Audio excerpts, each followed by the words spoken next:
โยเกิร์ตสมุนไพรขนาด100 กรัมเพียง45 บาทปวดท้องท้องเสียคุณนึกถึงอะไรครับไปเลยปวดท้องท้องเสียดีนะตามด้วย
แล้วมันก็ไม่กลัวคนดู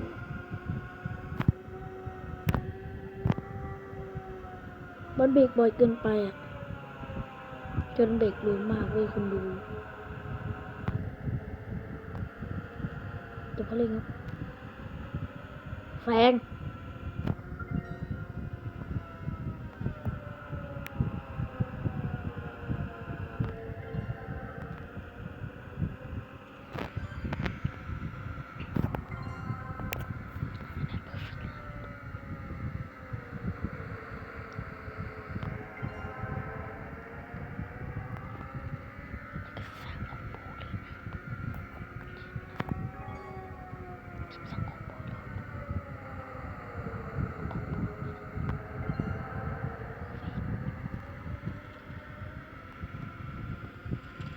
แต่คนดู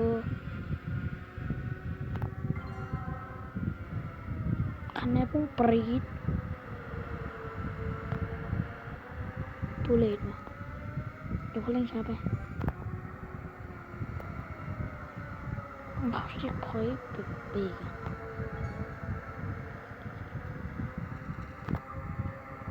เบรกก่อนเดี๋ยวคนดูได้เพอร์เฟกต์นะครับรถก็หนูยังดีนะรถ7051ผมชอบแบบเบรกทุเรศเพราะว่ามันไม่ช้าไงคนดูผมชอบครับ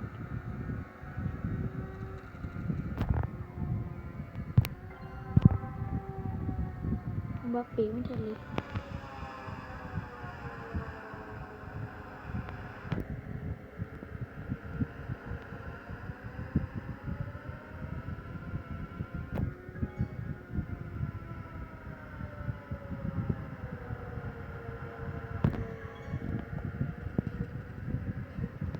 ไปอัพคอนโดไปกอล้านกว่าแล้วเนี่ย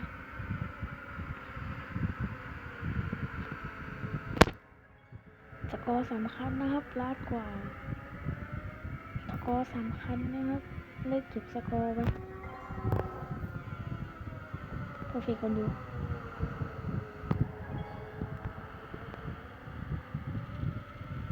12คอมโบ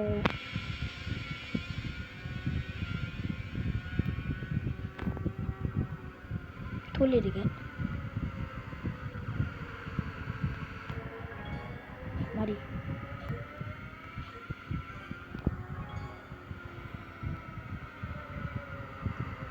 เกมอัดดิ้งมัน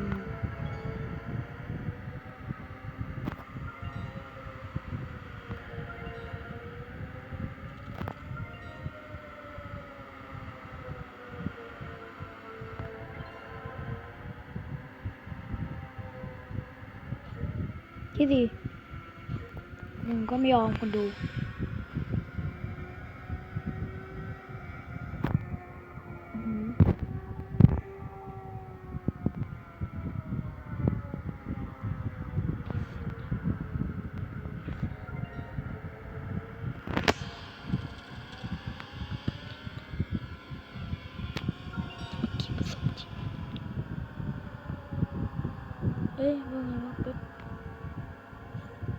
จะได้ที่2อยู่แล้ว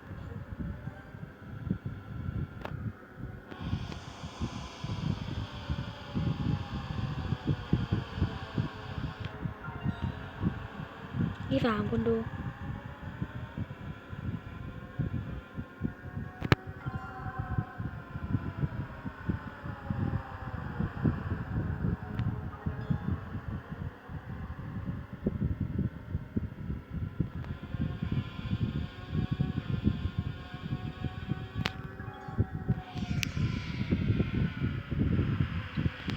ไม่ต้องเบรกเลยคนดู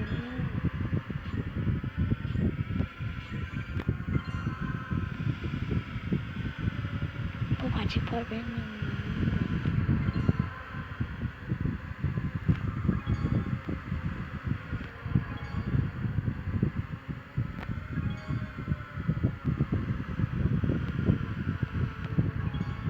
แทงได้นะบนเลนในครับ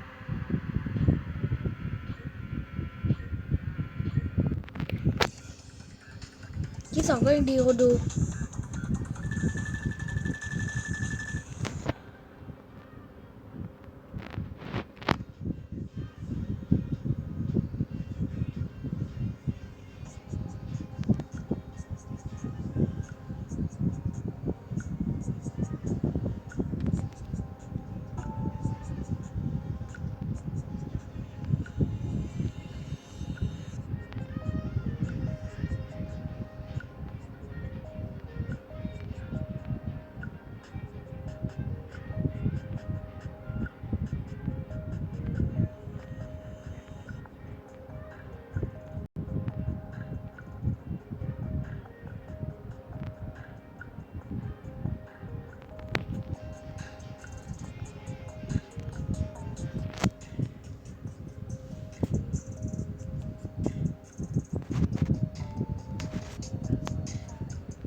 แม่คนดู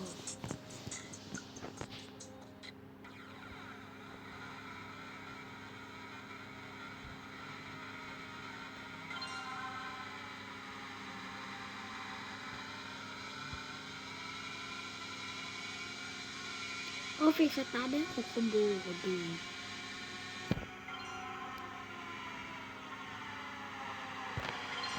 บวกเพอร์ฟิกบวกเพอร์ฟิกอีก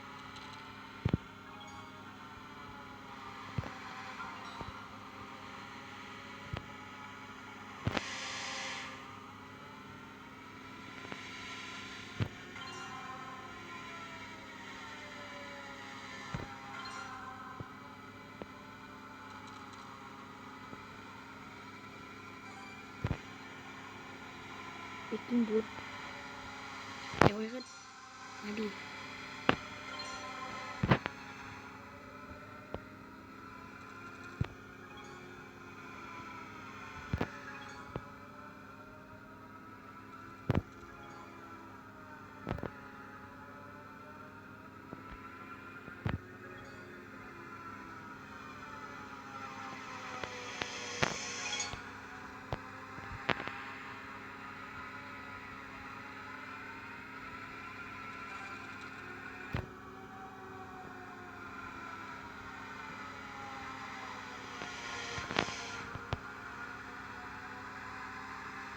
แล้วว่าไงนกเวท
มาดิครับ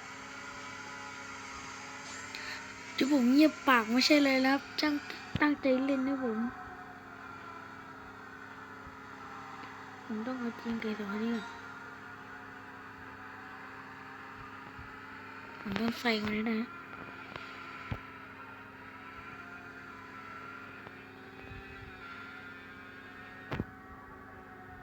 ผมต้องใส่มันให้ได้ครับอย่ามาเลยมาผมจะต้องใส่มันให้ได้ครับ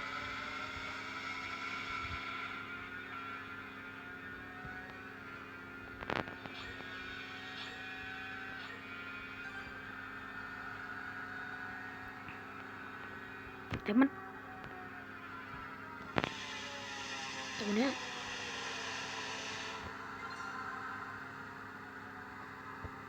ที่สี่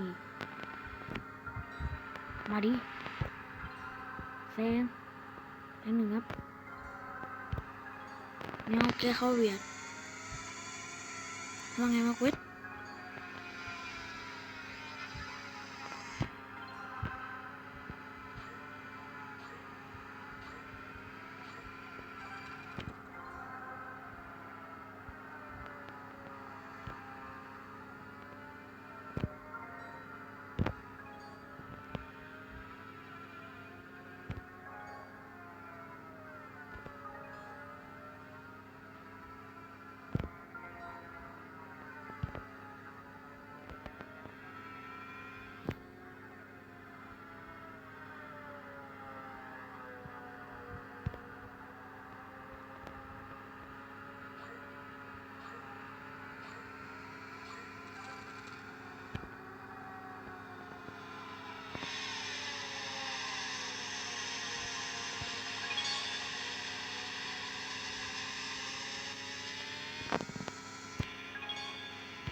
มาดิครับ acceleration wood ทางตรงมันกินขาดว่ะ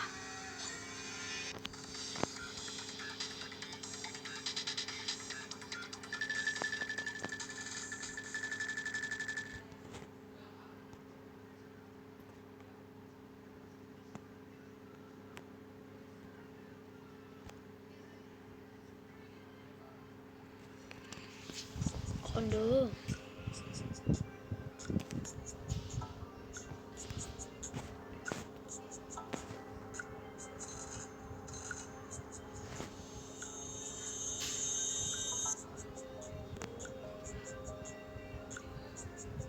ทางตรงเยอะตรงนี้ชอบครับทางตรงเนี่ยมันเลยมันอัดความเร็วได้เต็มที่คนดู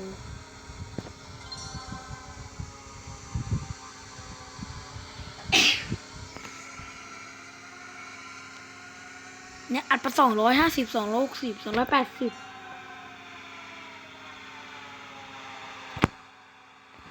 มันแล้วได้อัดความเร็วเต็มที่ครับ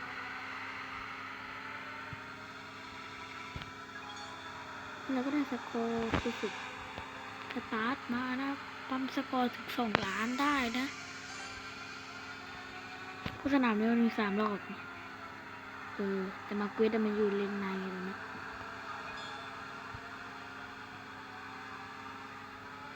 acceleration boost ครับนี่ลองอยู่เลนในบ้างแซงครับ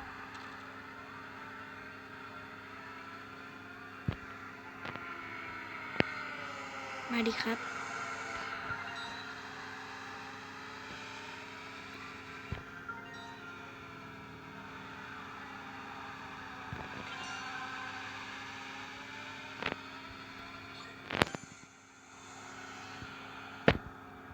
ยิดได้44 วิมานะ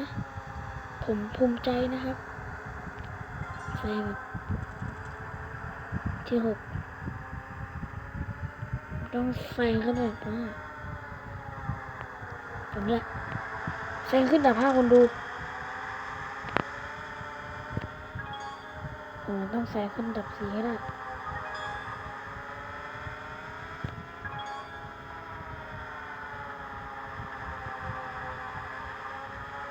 มันต้องใส่ขึ้นดับ4ให้ได้คนดูจะต้องแซงนะครับขึ้นดับ4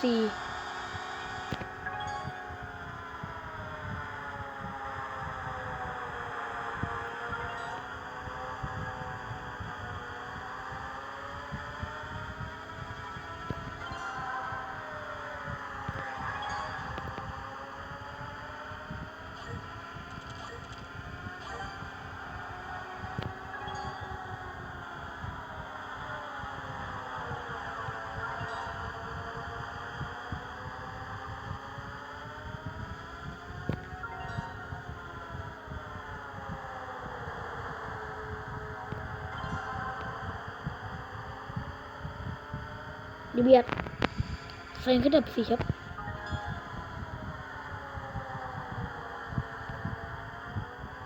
แซงขึ้นดับ4เว้ย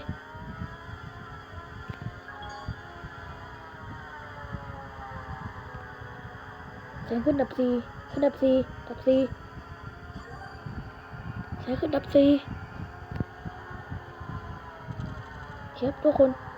แซงขึ้นดับ4ลง3ที่7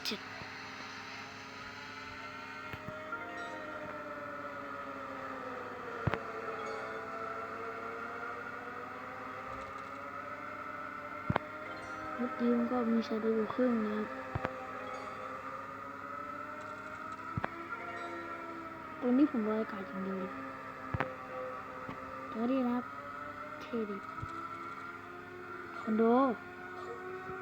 ปั๊มความเร็วให้ดูนะครับ300เป็นไงแซงขึ้นมันจะต้องแซงขึ้นดับ3ขึ้นดับ3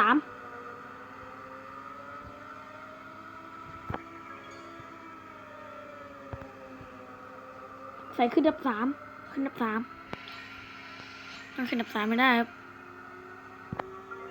อย่างว่าผมติดท็อป5ก็พอใจแล้ว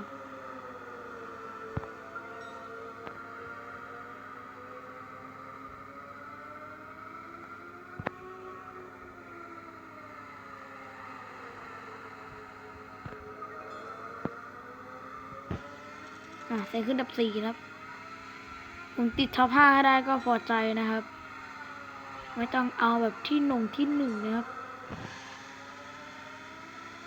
เพราะ AI แต่ละตัวนี่คือโหดมาก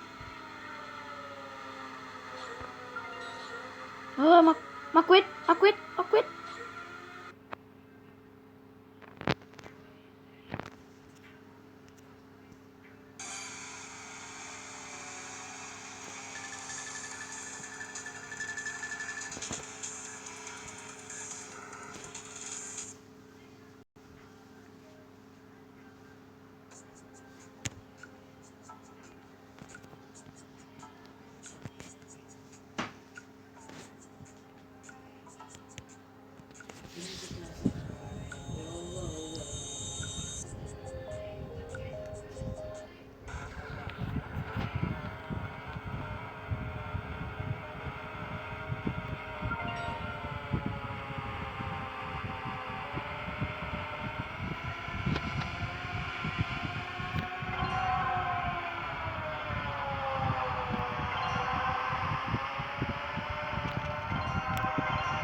เงียบนี่ตั้งใจเล่นครับ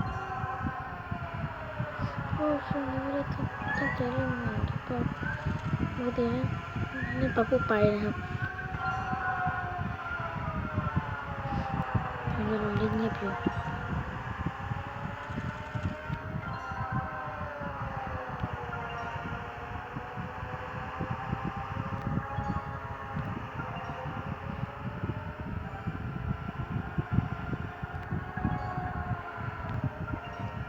อเสนอข้อคิดแบบนี้นะครับ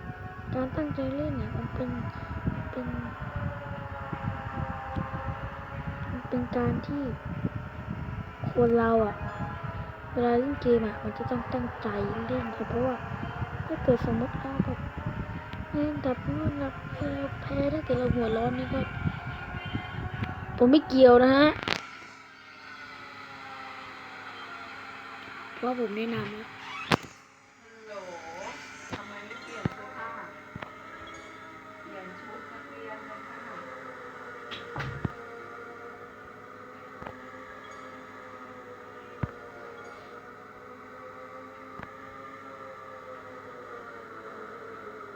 โอ้ยผ้าไม่เปิดนี้ระบายร้อนเป็นน้ำแข็งละก็ถอดเสื้อกันหนาวออกสิเปลี่ยนเสื้อผ้า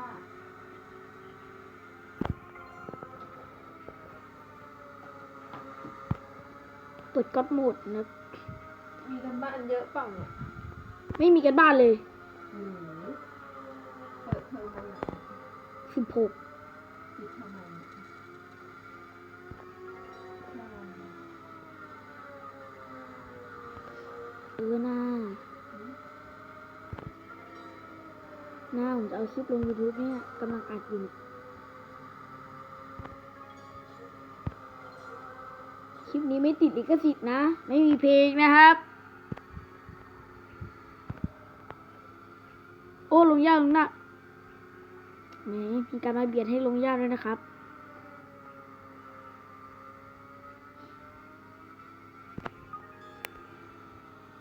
เพราะว่าผมเล่นแบบเกมแข่งรถมา ใช้แต่ความเร็วสูง200-300อย่างเงี้ย มาถึงบ้านแต่กี่โมง 5 โมงกว่า โอเค เก็บสกอร์ไว้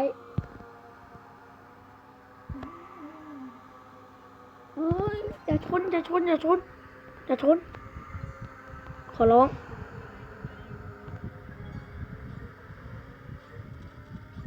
โอเคฮะ เราไปกันต่อ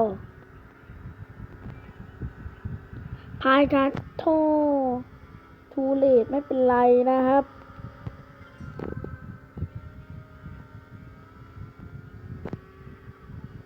ทูเลตไม่เป็นไรนะครับ เราแซงพวกนี้ก่อน ต้องแซงขึ้นดับ5ให้ได้